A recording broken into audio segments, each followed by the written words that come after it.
미얀마라는 나라는 우리 한국에는 알려지기로는 축구를 잘했던 나라, 그리고 1983년도에 아웅산 폭발 테러 사건이 일어났던 나라, 그때 당시에 국가의 최고의 국무위원들, 경제 전문가들이 이 아웅산 폭발 테러 사건으로 인해서 많이 순직하신 그런 사건들도 기억합니다. 또한 한국의 6.25 동란 1950년부터 53년도까지 한국에 6.25 동란이 있었을 때 한국에 쌀을 공급해 준 나라가 바로 미얀마입니다. 89년도에 버마라는 나라에서 미얀마로 이름이 바뀌었기 때문에 우리들에게는 버마로 익숙한 나라이기도 합니다. 이처럼 한국하고 몇 가지의 관련이 있고 오히려 한국의 사랑의 은혜를 베풀었던 나라가 바로 미얀마라는 나라입니다. 근대사도 저희하고 아주 비슷한데 오랜 식민지 기간을 거칩니다. 우리보다 훨씬 더 혹독한 영국의 한 110년가량의 식민지를 거치고 1942년에서 45년까지 일본의 식민지를 거치고 해방이 되지만 혼란한 전국이 이어지고 나서 1962년 1월부터 군사 독재 정권, 밀리터리 준타가 시작되어서 50년 동안 군사 독재를 장기 집권을 하게 됩니다. 2012년에 군인들이 옷을 벗고 스스로 정권을 유지하는 형태로 이제는 이렇게 절반의 민주화를 이루어 갔다가 2016년에야 비로소 투표를 통해서 이제 민주화가 되었고 개방이 되었고 경제적으로도 발전할 수 있는, 전 세계가 관심을 가지고 있는 그런 나라가 바로 미얀마라는 나라입니다. 국제 정치학에서는 뭐라고 부르냐면요, New Myanmar between two Koreas, 이런 표현을 하게 되는데요. 남한의 변화 그리고 발전, 민주화의 모델을 새로운 미얀마가 쫓아가라. 그리고 미얀마의 개방으로 하여금 북한을 따라오게 하라. 이런 표현을 쓸 정도로 세계적으로도 관심이 집중되고 있는 나라이기도 합니다. 우리 한국보다 선교의 역사가 80년가량 앞섭니다.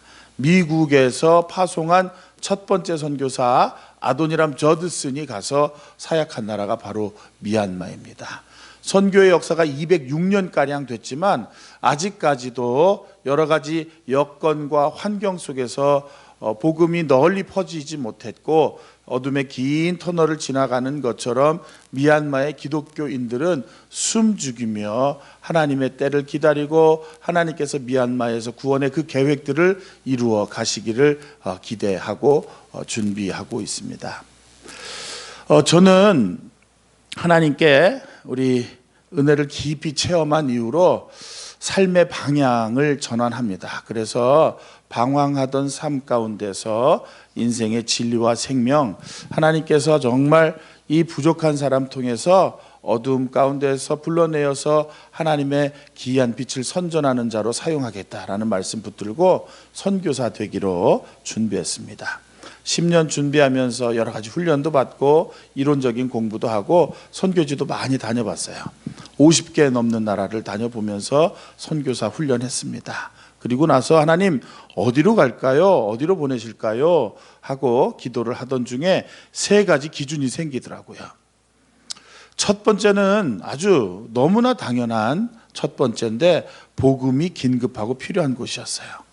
하나님께서 아직까지도요, 이 열방 가운데, 이 세계 가운데는요, 한 번도 복음을 들어본 적이 없고 누군가 가서 복음을 전하지 않으면 절대로 복음을 들을 수 없는 그러한 환경에 처해 있는 나라들, 그러한 종족들이 아직도 많이 있습니다.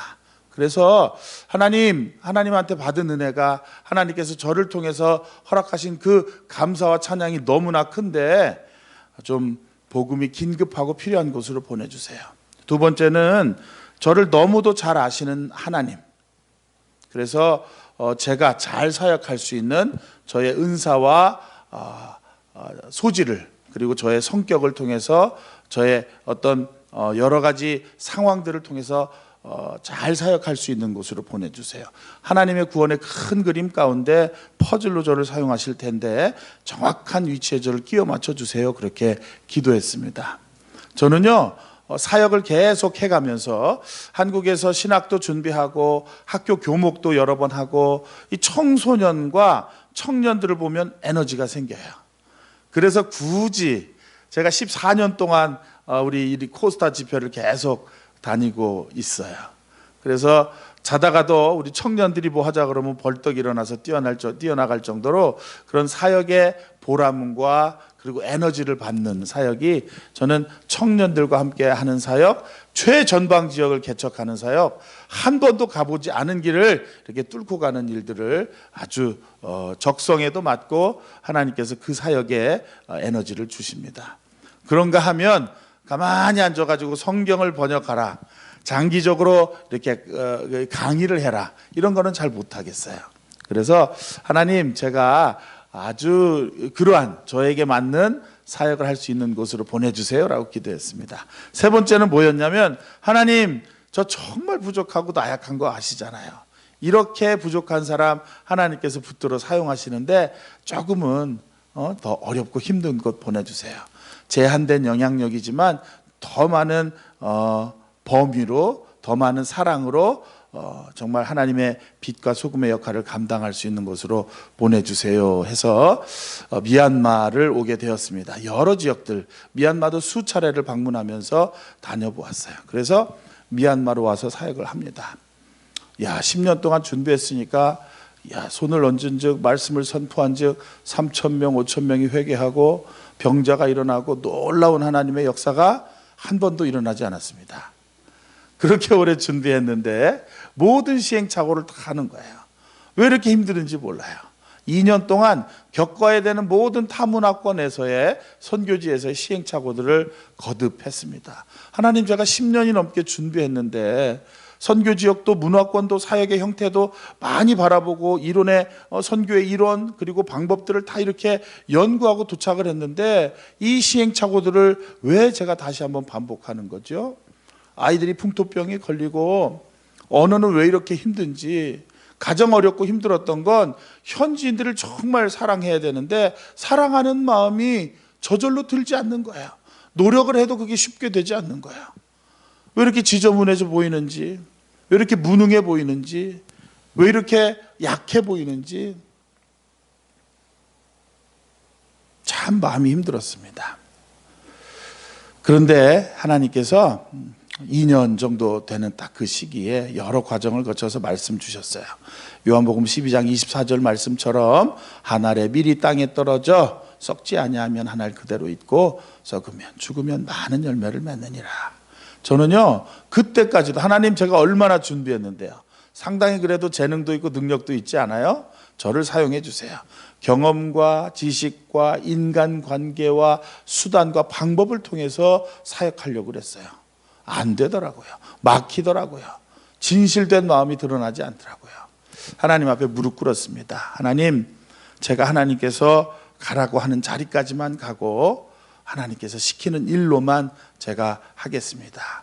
그렇게 결정하고 다시 한번 하나님께서 행하신 계획들을 실행하도록 무릎 꿇기, 무릎으로 나아가기 시작했습니다. 그때부터 하나님께서 길을 열어주시고 함께 해주셨어요. 여러분, 선교는요, 선교에서 제일 중요한 명제가, 선교는 무엇입니까? 복음 전도자예요. 때로는 우리는 선교를 그 사람들의 삶을 나아지게 하도록 비위생적인 것들을 고쳐주도록 한국에 있는 수준 높은 문화와 문명을 그들에게 가지고 가서 이식하고 개발하는 것을 선교로 알 수도 있어요. 오히려 그것은 선교의 중요한 도구가 될 수는 있어도 복음의 본질이 아니고 선교의 본질이 아닌 것입니다. 선교는요, 나에게 부어주신 생명 주고 죽을 수밖에 없는 생명 가운데 사망의 자리에서 생명의 자리로 옮겨주신 그 하나님의 사랑이 너무 크고 감격해서 그 사랑이 나를 흘러넘쳐서 선교지에 있는 하나님을 알지 못하는 영혼들에게 흘러가는 것이라는 것입니다. 선교는 복음 전도자일 뿐이라는 그 사실을 저는 깨닫게 되었습니다. 한 가지 사역들을 시작합니다. 그 당시에 대학을 문 닫아버렸고 데모하지 못하도록 고등학교까지 문 닫아버렸던 현실에서 대학 청년들을 모아서 함께 살았습니다. 지금도 함께 살아가고 있어요. 많은 청년들을 키워내기 시작했고 전국을 다니면서 초등학교밖에 없는 마을이 대부분인데 그곳에서 보석 찾기 하듯이 하나님 보내주시는 아이들을 불러 모아서 청소년 기숙사를 아직까지도 운영하고 있습니다. 한 400명 넘는 청년들을 길러냈고 우리 대학생들과 함께 살았고 한국으로 유학도 한 150명 이상 보냈고 일본으로도 간호조무사, 노인병원으로 일할 수 있는 기회, 미국으로도 유학을 올 수 있는 기회가 있었어요. 우리 청년들이 이제 일부는 한 10명 넘는 청년들은 돌아와서 저와 함께 사역하는 친구도 있지만 그렇지 않고 유엔에 가서 대사관에 가서 대학의 교수로 이렇게 사역하고 있는 친구들도 있습니다. 청년들이 많이 이제 결혼하기 시작했고 첫 번째 저와 함께 살았던 청년들이 40대 초반이에요. 이제 결혼을 해가지고 아이를 낳고 아이들이 성장하기 시작합니다. 곳곳에 가면 저를 할아버지라고 불러요. 제가 이 40대 초반부터 할아버지가 돼가지고요. 지금 이제 저에게 할아버지라고 불리우는 아이들이 70명이 넘습니다. 꽤 괜찮은 젊은 할아버지가 되어서 얼마나 그들을 정말 예쁜지 사랑스러운지 모릅니다. 미얀마에서 정말 우리 가족이 되어서 미얀마 사람들을 정말 사랑할 수 있는 선교사가 되게 해주신 그 하나님을 찬양합니다. 그렇게 기본적인 사역들, 수도 양곤에서는 가장 가난한 지역에 쓰레기 더미 위에서 살아가는 아이들이 너무 가난해서 가정이 해체된 아이들이 많이 있는데 그 아이들 한 400명 정도 모아서 저희들이 돌보고 있어요. 이제는 병원도 하고 방과후 교실, 방과전교실, 주말 학교, 이제 교회 여러 가지 활동들을 하면서 Future Stars Child Education Center라 그래서 우리 아이들이 미래의 별들이 될 것을 기대하면서 사역들을 이어나가고 있습니다.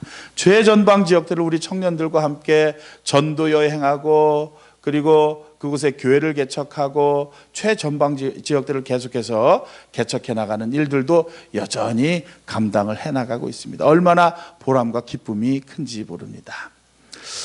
미얀마의 이 때가 되었어요. 하나님께서 우리 206년의 선교 역사 가운데 어둠의 긴 터널도 지나가게 하시고 역사에 참 아픔들도 겪게 하셨지만 이제는 미얀마 땅이 개방과 열리게 되었고 전 세계 그 어느 곳보다도 가장 선교에 집중이 필요한 시간이 되었습니다. 그래서 한 5년 전부터 이제는 미얀마에 대학을 세우기 위한 한국에서 모임이 시작되었습니다. 우리 홍정길 목사님, 손봉호 박사님, 포항공대 백성기 총장님, 여러분들 정말 귀한 크리스찬 리더들이 이제 이사회를 조직하셨고 미얀마에서 제가 책임을 지고 그 일들을 감당해 나가고 있습니다. 정부에서 수도 네비도라는 곳에 20만 평의 땅을 제공을 해 주었고 그곳에 인터내셔널 유니버시티 종합대학을 국제대학을 짓기 위해서 그 계획들을 실행 단계에 있습니다. 다음 주에 우리 문재인 대통령이 방문하시면 우리 기공식을 하도록 예정이 되어 있고 의대와 종합병원 그리고 상대, 공대 그리고 예술대학을 지으면서 그 안에 50개 넘는 학과들을 준비해 나가고 있고 현재 오시기로 한 교수님들 그리고 연변 과기대며 포항공대, 한동대, 서울대, 이대, 연대, 고대에서 은퇴한 교수님들이 이 일에 합류하기로 요청하시는 분들과 계속 준비 작업을 해 나가고 있습니다. 희망하기는 우리 영어권 우리 이런 나라에서도 우리 청년들 그리고 이 선교적인 자원들이 이런 일에 함께 참여할 수 있기를 소망하고 기대하기도 합니다. 그런가 하면 가장 북쪽에 있는 중국과 접경지대이고 내전이 끊이지 않는 지역에 미얀마 135개 종족에게 하나님의 평화가 임하기를 기대하면서 평화대학, 기독교 종합대학을 준비해 나가고 있습니다. 이것은 장기적인 계획 가운데는 미얀마에서 가장 큰 기독교, 영향력 있는 기독교 종합대학이 되기를 기대하지만 지금 저희 네비도 인터내셔널 유니버시티가 미얀마에서 50년 동안 문 닫아놓고 모든 대학을 폐쇄하고 사립학교법을 완전히 폐쇄한 가운데 다시 한번 사립학교로 시작된 1호 대학이 되었습니다. 두 군데의 대학을 시작하면서 하나님 이 땅에 산업화가 시작되면서 지역을 기반으로 움직이지 않았던 사람들이 일자리를 찾아서 움직이기 시작하고 교육의 기회를 보면서 마을을 떠나서 젊은이들이 도시로 옮겨오기 시작합니다. 참으로 귀한 기회에 민족 복음화, 한국의 1970년대, 80년대에 있었던 민족 복음화의 귀한 기회들을 미얀마 땅에 허락해 주시는 것을 절대적으로 체감할 수 있습니다. 제가 어렸을 때 부모님이 여의도광, 서울 구경 시켜준다고 저를 끌고 가지고 여의도 광장에서 좋은 데서 잘 줄 알았더니 신문지를 깔고 여의도 광장에서 잠을 자면서 밤새도록 기도하시는 거였어요. 저는 그때 당시에는 그게 무슨 의미인지 몰랐습니다. 1973년, 75년, 78년 이 민족 복음화 대성회를 통해서 한국 땅의 부흥을 소망하던 수많은 성도들의 기도를 하나님께서 들어주셨듯이 우리 미얀마 땅에서도 그 일들이 일어나기를 소망하고 기대하고 있습니다. 저희는 이제 양곤에서 또 센터를 이루어서 우리 청년들과 함께 사역을 하고 있고, 미얀마의 대학 준비 사무실, 성경이 읽어지네 그 생터 성경 사역은 아시아 본부, 그리고 전도 폭발 아시아 본부, 그리고 한인 교회들의 연합 모임, 우리 MK 선교사 자녀들의 연합 수련회 이런 등등을 다 할 수 있는 저희들이 센터 안에서 그 기능들을 역할을 감당해 나가고 있고요. 1층에는 카페와 베이커리가 있는데 우리 어렸을 때부터 쭉 키워준 청년들, 목회하는 사람들도 있지만 일자리를 통해서 정말 하나님 앞에 사역자로 서는 그런 청년들도 있습니다. 그래서 저희들 카페를 하든지 비즈니스 에스 미션을 통해서도 자립의 길을 찾아서 한 가지씩 더 그 길을 저희들이 맞춰 가고 있습니다. 미얀마 사는 게 너무 저는 행복해요. 행복한 미얀마, 행복한 선교사는 저의 어느 곳에 가든지 자랑할 수 있는 고백입니다. 하나님, 이렇게 소중하고 사람 살리는, 생명을 구하는 놀라운 일들을, 행복한 경험들을 계속하면서 하나님 이 선교사로 살아갈 수 있게 된 것을 얼마나 감사해야 하는지 모릅니다. 사랑하는 여러분, 오늘 본문 말씀에 보면은요, 우리가 너무나 익히 잘 아는 말씀이잖아요. 와, 그래, 좋은 땅 돼야지 옥토가 되어서 100배, 60배, 30배의 결실을 맺을 수 있는 하나님의 귀한 성도가 돼야 되겠다. 너무너무 자주 은혜를 받고 그리고 마음속에 새기는 말씀입니다. 그런데 어느 날 저는 이 말씀을 묵상하면서 조금은 다른 각도로 이 농부에 대해서 묵상하게 되었습니다. 여러분, 농부의 가장 큰 목적이 무엇일까요?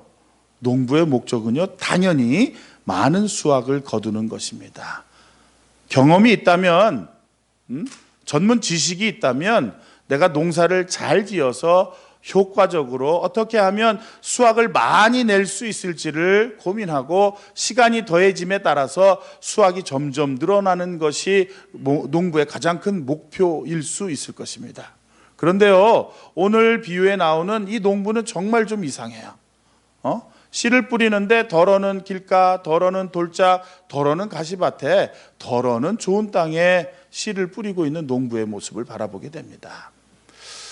장님이 아닐 터인데, 물론 당시에 이스라엘 농경 문화, 2000년 전에 이스라엘 농경 문화는 지금의 농경 문화하고는 많이 다릅니다. 그러나 지금 이스라엘 땅에도 남아있는 정말 자연적으로 농사를 짓는 지역에 가거나 고증의 방법을 찾아보더라도 여러분, 얼마든지 농부의 의도에 따라서 씨앗을 골라 뿌릴 수 있는 거예요. 좋은 땅에 씨앗을 골라서 뿌리다가 아주 극히 일부는 길가, 자갈, 돌짝밭에 떨어질 수 있을 겁니다. 그런데 오늘 본문에서 말씀하시는 이 농부는 그렇지 않습니다. 의도적으로 생명 되신 복음의 씨앗이 뿌려지고 있는데 좋은 땅 골라서 뿌려지지 않습니다.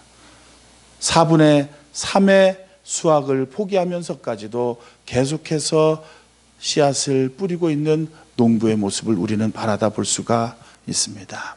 농부는 하나님 아버지이십니다. 이 씨앗은 생명 되신 복음의 말씀인 것이에요. 때로는 유혹 때문에, 환경 때문에 집중하지 않아서, 여러 가지 장애물 때문에 뿌리 내리지 못하고 열매 거두지 못하는 우리의 삶의 이 복음의 텃밭이 있을 것입니다. 그러나 여러분, 전 세계 가운데는 아직까지도 이러한 장애물 때문에 도저히 뿌리 내리지 못하고 씨앗이 자라나지 못하며 열매 거둘 수 없는 그러한 환경들이 얼마나 많은지 모릅니다. 우리 하나님 아버지께서는요, 옥토밭에 뿌려져서 열매 잘 맺는 그 씨앗들에게도 관심이 있으시지만 여전히 아직까지도 복음을 들을 수가 없고 복음이 스쳐 지나가고 여러 가지 장애물 때문에 자라나지 못하는 그 척박한 환경에 그 영혼들을 향한 우리 아버지 하나님의 열심, 우리 하나님 아버지의 마음이 그 땅 가운데 있는 것입니다. 어떻게 하면 그곳에 길가밭이 기경되고 돌짝밭이 걷어지고 가시밭을 걷어내어서 그 안에 뿌려진 씨앗들이 다시 한번 자라나고 열매 맺게 될지에 대해서 우리 하나님 아버지의 마음은, 우리 하나님 아버지의 관심은 그곳에 계시다라는 겁니다. 우리 옥토밭 된 우리들의 사명은 무엇일까요? 하나님, 우리가 열매 맺는 삶이 되겠습니다. 사랑의 열매를 깊이 맺어가겠습니다. 언제나 짝사랑이 아니라 하나님께서 지속적인 영원한 짝사랑으로의 반응만 하는 것이 아니라 그 하나님의 사랑을 깊이 깨닫고 그 하나님의 사랑을 나누면서 섬기면서 증거하면서 살 수 있도록 하나님 손에 붙들린 농기구가 되시기를 주님의 이름으로 축원을 드립니다. 이제는 그 은혜와 사랑이 너무 커서 하나님, 제가 이 말씀 때문에 다시 한번 하나님 손에 붙들리게 하여 주시고 이제는 돌짝밭을 기경하고 길가를 제거해서 이 가시밭을 제거해서 하나님의 복음의 씨앗들이 잘 자랄 수 있도록 하나님 우리의 심령을 붙들어 주시고 하나님의 도구로 사용하여 주시고 열방을 향하신 하나님의 계획과 하나님의 뜻들을 이루어 드릴 수 있는 하나님 손에 붙들린 하나님의 사람들, 하나님의 농기구 되게 하여 주시옵소서. 고백하는 인생들이 되시기를 주님의 이름으로 축원을 드립니다. 미얀마의 여러 가지 제가 사역을 하면서 최전방 지역들을 개척을 합니다.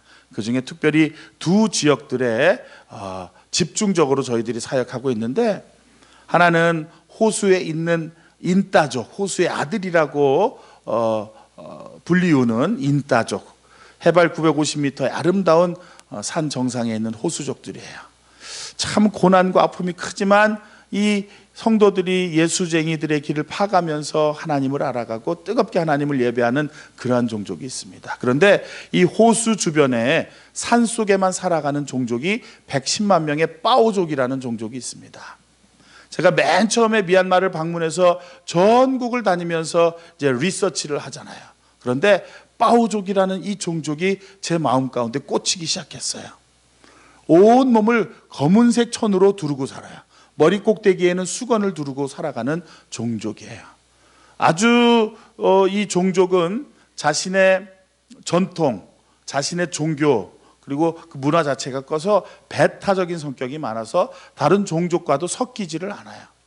제가 100만 명의 빠오족, 3,000개 정도의 마을을 이루어서 산에서, 전기 없는 산에서 대부분 살아가고 있고, 정말 때로는 원시적으로 그리고 자연과 더불어서 살아가고 있는 아주 철저한 불교도 배경 가운데 살아가고 있는 빠오족을 만나게 되었습니다. 미얀마 선교가 206년 되었는데 빠오족의 최초의 복음이 들어간 것은 110년이 되었어요. 올해가 빠오족 첫 번째 교회가 세워진 지 110년이 되는 시간이었어요. 미국의 선교사 힌더슨이라는 선교사에 의해서 복음이 전해지기 시작했다는 거예요. 그런데요, 제가 빠오족의 마을들을 방문하면서 교회를 발견하게 됐는데, 총 이 100만 명의 빠오족 가운데 3,000개가 넘는 마을 가운데 6개의 교회가 있는 것을 보게 되었습니다. 그 6교의 교회를 한 교회 한 교회 다 방문을 했어요. 그런데 교회 3군데에 방문을 했을 때 똑같은 사진이 있는 것을 보게 되었습니다. 그 교회뿐만이 아니라 그 교회에 소속되어 있는 성도들의 가정에 갔는데도 외국인 사진, 그 외국인의 가족으로 보여지는 가족 사진이 딱 걸려져 있는 거예요. 조사를 해보았습니다. 알아보았습니다. 선교 역사, 이론적인 것 어느 곳에서도 찾을 수 없는 그러한 사람이었어요. 윌리엄 해켓이라고 하는 우리 보스턴 대학에서 엔트로폴로지로 문화인류학으로 PhD를 받고 미국 땅에서 미얀마, 버마족의 파오 종족을 사역하기 위해서 파송받은 선교사였습니다. 1938년도에 파송된 이 윌리엄 해켓이라는 선교사는요, 최선을 다해서 정말 그들처럼 그들의 삶으로 들어가 그들의 마음문을 열고 복음만을 증거하는 귀한 선교사였어요.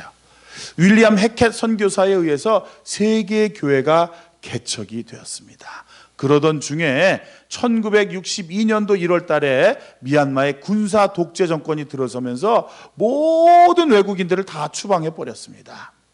그 이전에 영국 식민지를 인도의 통치자들로 인해서 그리고 산업을 대부분의 산업을 점유당했기 때문에 인도 사람들 쫓아내려고 모든 외국인들을 다 추방해 버린 거였어요. 1965년도부터 1995년도까지 30년 동안에 미얀마의 외국인 선교사의 통계는 제로였습니다. 행정적으로 그들이 알고 있는 숫자는 제로였지만 여전히 한 명의 외국인은 그 땅에 남아 있었습니다. 이 윌리엄 해켓 선교사는 나는 외국인 아닙니다. 나는 파오 사람입니다. 하면서 그 땅과 그 교회를 떠나지 않고 파오족 마을들을 도망 다니면서 10년 동안 그들에게 복음을 전했습니다. 이제는 어떠한 후원도 어떠한 연락도 끊어진 채로 그들에게 살아가면서 하나님의 사랑만을 증거하는 삶을 살게 되었습니다. 그러던 중에 1975년도 윌리엄 해켓 선교사는 붙잡히게 되었고 미국으로 강제 송환됩니다. 미국에서 강제 송환된 윌리엄 해켓 선교사는 곳곳을 다니며 사랑하는 여러분, 우리는 알지 못하지만 대부분의 사람들은 아프리카냐고 그러지만 어느 위치에 있는지도 모르지만 이 버마, 미얀마라는 나라에 파오 종족이 있습니다. 하나님의 관심과 구원의 계획이 반드시 이루어지고 있는 종족입니다. 우리 파오족을 위해서 기도해 주십시오. 전국을 다니면서 알리고 기도하고 동원하였습니다. 그러다가 1978년 강단에서 우리 파오족 하면서 심장마비로 하나님께서 불러가셨어요. 저는 제 모델 이런 윌리엄 해켓 너무너무 부러운 거예요. 하나님, 제가 이 앞에서 갑자기 여러분 미얀마 하다가 심장마비로 죽으면 여러분들은 너무너무 놀라시겠지만 하나님 정말 끝까지 주의 복음을 증거하다가 녹슬지 않도록 닳아지도록 하나님 그렇게 사용해 주세요. 저의 소원이기도 합니다. 사랑하는 여러분, 우리는 하나님께서 자녀 삼아 주셨습니다. 그 사랑과 은혜는 너무 감사하고 큰 것입니다.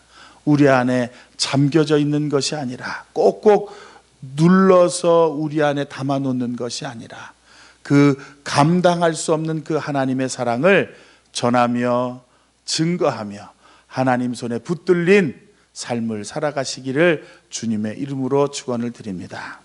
우리 마니토바 세순교회를 통해서도 하나님께서 그 열방을 향하신 구원의 계획들의 꿈과 비전들을 함께 나누시기를 바랍니다.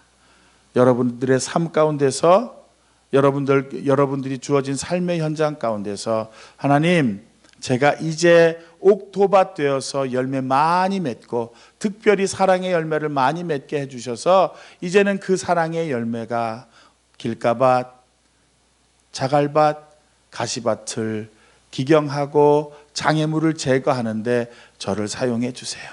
그래서 하나님의 복음의 씨앗들이 이 지역과 하나님을 찾는 긍휼한 영혼들에게 떨어질 수 있도록 저희가 도구가 되게 해주시고 저희를 통로 삼아 주시옵소서. 함께 고백하는 주의 공동체가 다 되시기를 주님의 이름으로 축원을 드립니다.